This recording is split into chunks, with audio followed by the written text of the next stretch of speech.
Buenas noches y bienvenidos a las 8:45. Es un gusto estar con ustedes, Gustavo Berganza y Juan Luis Font, como todos los días miércoles, listos para arrancar con la primera conversación de la noche. Y hoy hemos invitado al canciller de la República, Carlos Raúl Morales, y a Marta Altolaguirre, quien es vicepresidente de la Asociación Promigrantes de Centroamérica, para conversar justamente sobre el tema de la migración de Guatemala, pero también la de toda la región hacia Estados Unidos. Gracias a ambos por acompañarnos. Bienvenidos a las 8:45. Muchas gracias. Muy buenas noches, señor ministro. Tenemos una solución ahora que es un gallo gallina, pues, porque no es ni siquiera la protección que da un TDP, ni tampoco es como facilitar la estancia de los inmigrantes guatemaltecos y de otros países en Estados Unidos. Es decir, ¿qué nos espera? En efecto, esa es una resolución gallo-gallina, pero bueno, hay que verle lo positivo. Y lo positivo es que se van a poder regularizar de un universo de aproximadamente 11 millones de personas que están de manera irregular en Estados Unidos, según cifras del Departamento de Estado, 4 millones.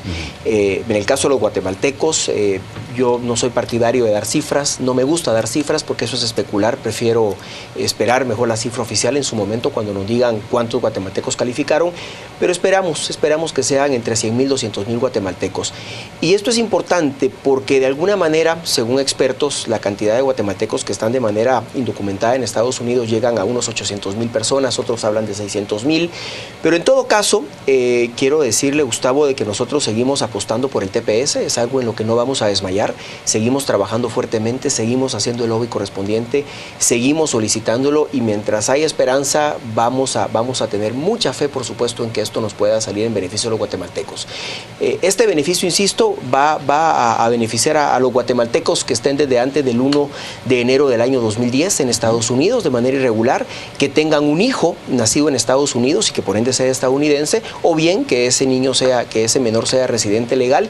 Y el tercer requisito es aquellas personas que su hoja criminal esté limpia, que no hayan cometido un delito. Faltan aún conocer detalles porque la acción ejecutiva no ha sido publicada, no conocemos los detalles, pero creo que hay que ver el lado positivo, hay que ver el vaso medio lleno y no medio vacío. Marta, cuando usted escucha la cifra de entre 100 y 200,000 guatemaltecos que podrían regularizar su situación, ¿le parece a usted que es significativa, escasa, considerable? ¿Qué piensa? No, definitivamente es escasa, es decir, la lógica y lo que hubiéramos esperado realmente todas las personas que nos hemos identificado con la situación de los migrantes es una reforma migratoria integral que pudiera acomodar a todas las personas que se encuentran trabajando y produciendo en Estados Unidos desde hace varios años, dándoles beneficios a su economía y que todas esas personas tuvieran algunos requerimientos para poderse regularizar. Hay un tema, por ejemplo, que es interesante.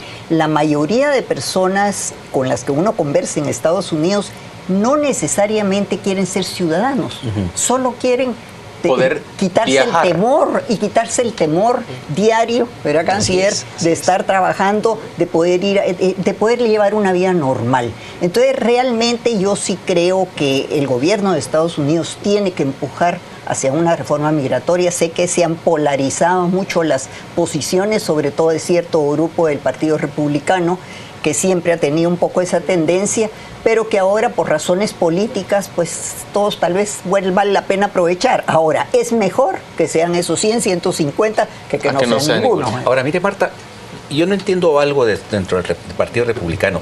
Suele ser el partido que agrupa a todos los grandes negocios, a toda la gente de negocios, a un sector importante de la economía. Y usualmente este tipo de ciudadanos, de gente de negocios, suele apoyar la ayuda a los inmigrantes. ¿Qué está sucediendo ahora? Yo creo que acuérdense que se formó el famoso Tea Party, ¿verdad? Que es la extrema conservadurismo y radicalismo, le diría yo, de esa línea del republicanismo. Ahora, ciertamente la demanda por trabajadores de nuestros países para el sector agrícola, para construcción, por ejemplo, era muy frecuente. Entonces, esa gente, los agricultores allá, siguen teniendo la demanda en determinados momentos. Entonces, lo que uno se pregunta también, y tal vez el canciller ya tiene algún conocimiento más cercano del asunto, ¿qué pasa que el gobierno de Estados Unidos no amplía el número de visados para permitir que la gente viaje vaya a hacer el trabajo que ellos demandan y que nosotros podemos ofrecer. Canciller, esa es una buena pregunta. ¿Por qué Estados Unidos no amplía el número de permisos de trabajo para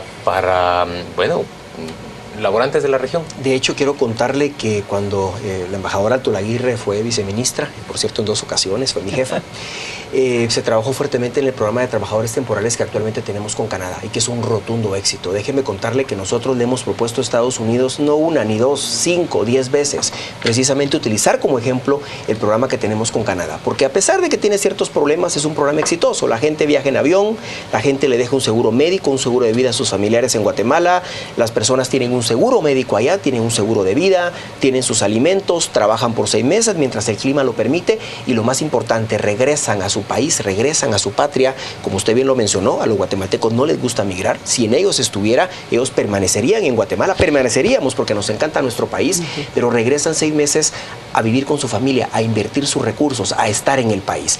Le hemos hecho esta propuesta. De hecho, nosotros conocemos que Estados Unidos otorga un número determinado de visas para personas que van a trabajar temporalmente. Nunca nos han dicho oficialmente el número exacto de cuántas visas otorgan al año para tener más o menos una idea o cuáles son los sectores de la población a quienes le otorgan esa visa. Pero Canadá, ¿cuántas otorga más o menos al año? Estamos hablando, hoy por hoy estamos hablando de un programa de 5,000 personas aproximadamente, en donde los dueños, es poco, pero es importante porque los dueños de las fincas vienen a reclutar a su personal, vienen a elegir qué tipo de personal quieren, y déjeme contar algo muy exitoso y en lo cual voy a precisamente a fundamentar porque al guatemalteco no le gusta migrar. En los 10 años, 11 años que tenemos de tener este programa, inició en el año 2003, me lo recuerdo muy claramente, han desertado 2 personas. 2 personas han intentado irse a Estados Unidos. O sea, multiplique usted, deben ser unas 50,000 personas en promedio los que han de haber llegado en estos 10 años. Porcentaje bajísimo. Que han cumplido las condiciones. Sí, por supuesto, así es. Y los hemos ido a visitar, como usted fuimos alguna vez, embajadora, y es un programa muy exitoso. Ahora, ¿por qué Estados Unidos no lo quiere implementar? Pueden haber muchas razones, pero lo cierto es que al día de hoy no lo tenemos. Yo estoy seguro que, y ustedes lo dijeron, los guatemaltecos no quieren ser ciudadanos. A lo mejor los guatemaltecos lo que quieren es poder regresar a Guatemala, poder estar legalmente, no estar escondidos, poder trabajar de manera honrada y poder contribuir tanto a la economía de Estados Unidos como a la nuestra. En esta etapa de llamémoslo intermedia, antes de que entre en aplicación esta medida ejecutiva, ¿han disminuido las deportaciones? No, las deportaciones, desde luego, de hecho, el presidente Obama se ha caracterizado por ser el presidente de Estados Unidos que más personas ha deportado a sus países. Estamos llegando a los 50,000 personas deportadas este año. El año pasado fueron alrededor de 40,000, el antepasado fueron 30,000, o sea, usted puede ver que más o menos se han incrementado en los últimos 3 años 10,000 personas anuales de deportados. Ahora, también es importante analizar la acción ejecutiva que el presidente Obama anunció. Porque él anunció la que acabo de mencionar, pero anunció una segunda, y es focalizar las deportaciones en aquellas personas que se consideren una amenaza a la seguridad nacional o una amenaza a la seguridad ciudadana. ¿Y quiénes son ellos? Aquellos que sean sospechosos de terrorismo son una amenaza a la seguridad nacional, y aquellas personas estrictamente que hayan cometido un delito, que hayan cometido un crimen. Lo que el presidente al final persigue, y de alguna manera es lo que critican los republicanos, es que la familia se mantenga unida. Nosotros nos hemos quejado de que en cada deportación se quedan niños estadounidenses sin sus padres porque los padres tienen que regresarse, obviamente, porque son deportados. Lo que esta medida persigue, en el fondo, cuando nosotros la analizamos en su contexto general, es que precisamente no se partan esas familias y los padres de esos niños puedan permanecer, obviamente, en Estados Unidos al lado de sus hijos, alrededor del concepto de lo que es la familia. ¿Por qué Estados Unidos se ve motivado, o voy a decir forzado, a deportar? Vea, en realidad, Juan Luis, lo que pasa es que con la cantidad de personas irregulares o indocumentadas que están en Estados Unidos, obviamente en algún momento es muy fácil que le pidan documentos por X o Y razón y que en ese momento los deporten. Pero mi pregunta es, ¿será un regulador? Digamos que hay una cifra, o buscan mantener, digamos, un cierto nivel de empleo, desempleo. Mire, sí ha tenido presión allá, ¿verdad?, de los sindicatos de trabajadores un poco en relación a la migración, porque obviamente eso es una oferta de precios más razonables o que se acercan más al salario mínimo, póngase, que lo que tienen los estadounidenses, que no les gusta hacer cierto tipo de trabajo, sobre todo trabajo físico. Entonces eso impulsa, ¿verdad? Hay un poquito de competencia en eso, pero la realidad es que yo creo que mucho en este momento es político, son razones políticas, están todo el mundo jalando para su lado, para lo que cree, para quedar bien con ciertos sectores. Y realmente un punto que es muy preocupante, Juan Luis, es el hecho de el fortalecimiento, insiste, y eso lo ha insistido el presidente Obama también, el fortalecimiento fronterizo. No solo tienen ya un muro en buena parte construido entre México y Estados Unidos, sino que cada vez ponen más gente armada, hay más incidentes, en fin, situaciones que realmente acongojan porque uno ha visto el sufrimiento de las personas y el sacrificio que es tratar de llegar a esa frontera, y llegan para hacer el bien, para ir a trabajar. Ahora, en el caso de este año vimos que se provocó, por lo menos del lado de Estados Unidos, hubo una crisis porque se llenaron los refugios para niños, ¿no? Sí, pero en realidad esa crisis era real. Sí, ¿fue una crisis para nosotros o fue solo una crisis para los estadounidenses? No, sí hubo crisis, y creo que el canciller va a coincidir conmigo, sí. Porque en la época que yo estuve, yo salí en enero del 2008, y en esa época realmente era mínimo el número de menores que uno encontraba en los albergues. Yo fui a visitar albergues en la frontera y realmente me encontré 1 o 2 niños guatemaltecos hospedados en ese momento, ya en la transición para ubicar a los familiares, en fin. Pero sí hubo algunos movimientos y algunas declaraciones que promovieron que los padres trataran de llevar a sus hijos, algunos que estaban en Estados Unidos y querían precisamente la reintegración, y aprovecharon a jalarlos pensando que en ese momento no iban a deportar a los menores, que era un hecho que no los deportaban. Fue real la crisis. En el año 2008, y aquí precisamente para confirmar lo que dice la embajadora Altolaguirre, en el año 2008 Estados Unidos aprueba una ley. En esta ley prácticamente se prohíbe deportar, regresar a los niños menores que llegan a Estados Unidos en busca de sus padres sin antes seguir un proceso. ¿Qué sucede? Esta ley lo que busca es la integración familiar. Volvemos al tema de la familia.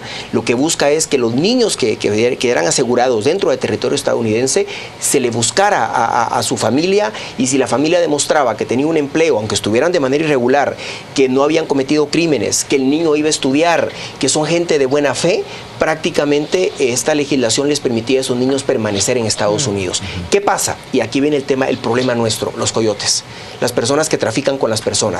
Se dieron cuenta que esta ley existe, porque además los coyotes están en Estados Unidos, en México, en Guatemala, en todos lados, y son personas que nos asustaríamos de conocer el nivel de conocimiento que tienen de la ley.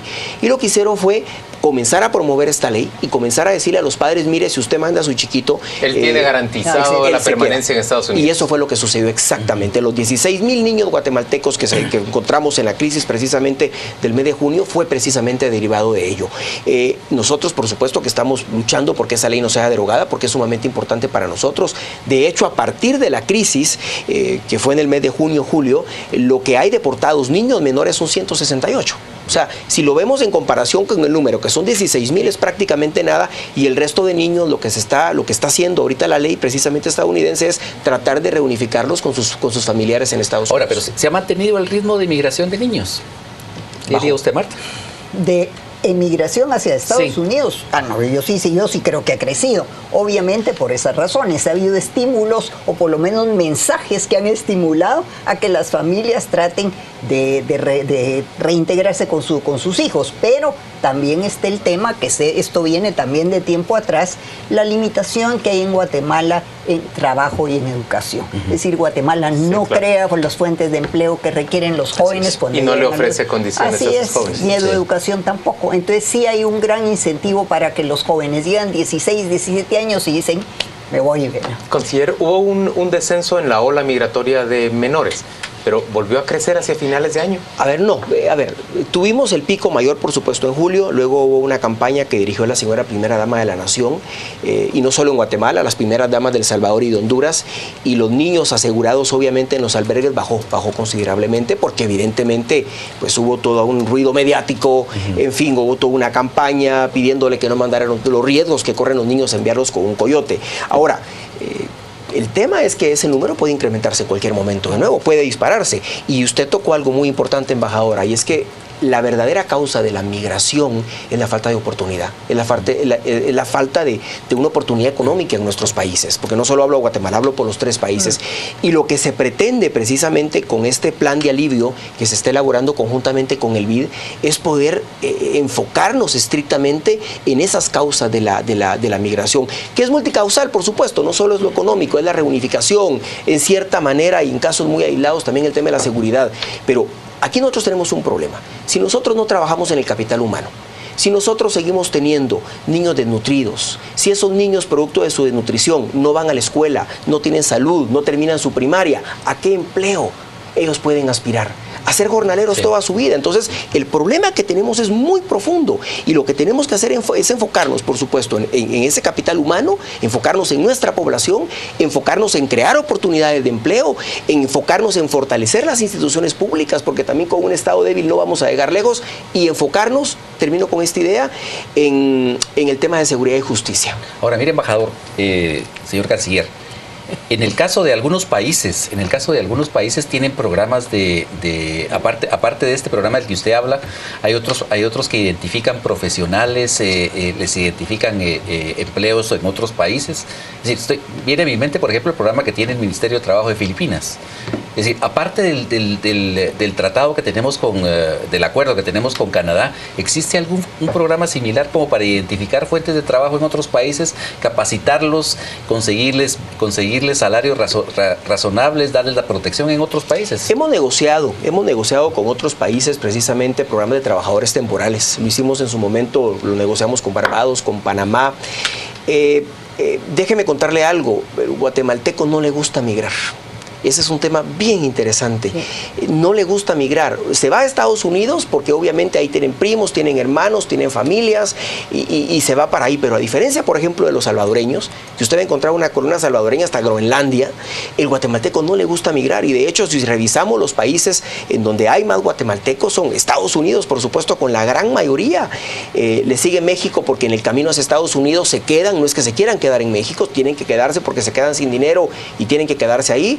Canadá, que durante nuestro conflicto armado interno pues recibió a muchos guatemaltecos, y ahorita comienza un poquito España y Centroamérica, que el caso de Centroamérica es diferente, porque en el caso de Centroamérica lo que tenemos son gerentes, presidentes de empresas, es otro tipo de migración. Pero al guatemalteco no le gusta migrar. Si el guatemalteco tiene condiciones económicas para quedarse en el país, prefiere quedarse en su Así país. es. Sí. Marta Altolaguirre, ¿cuáles son las posibilidades reales del gobierno de Guatemala de conseguir que Estados Unidos apruebe un TPS? Después de que el presidente Obama ha puesto en marcha esa acción ejecutiva. Mire, yo creo que no es fácil. Esto se ha venido batallando desde hace más de una década, tratando de que sí se establezca el TPS. Guatemala realmente está siendo discriminada. ¿Cómo va a ser que el resto de países, por lo menos del Triángulo Norte de Centroamérica, tengan el TPS y nosotros no?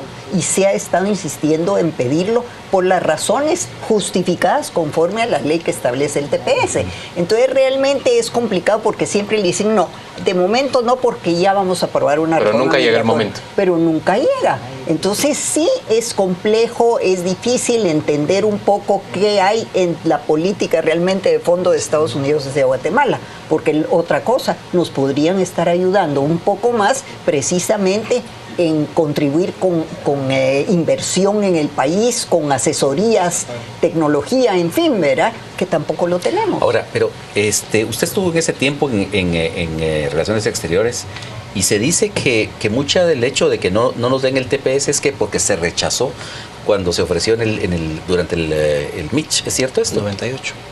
En el 98. Sí. Sí, no, yo no estaba ahí. No, todavía no. Eso fue en la época del presidente Álvaro Arzú. Ajá. Sí, que es que se comenta que no hubo. Yo creo que lo que no hubo fue una solicitud para que lo dieran, ¿verdad? Creo que fue un error, definitivamente. Creo que en ese momento las autoridades sintieron que podían manejar solas la recuperación del país, pero no consideraron, no vieron más allá, a futuro, qué podía pasar con nuestra gente en el exterior. Entonces sí creo que fue un error, pero no creo que esa sea la razón por la cual no nos han otorgado el TPS. Canciller, cerramos esta conversación con pues, aventúrese usted a dar una opinión. ¿Se puede lograr realmente el TPS después de esta acción ejecutiva del presidente Obama? Mire, yo soy un hombre de fe y creo mucho en Dios. Y lo último que voy a perder es la fe. Y eso conversábamos justo con la embajadora Alto Laguirre ahora.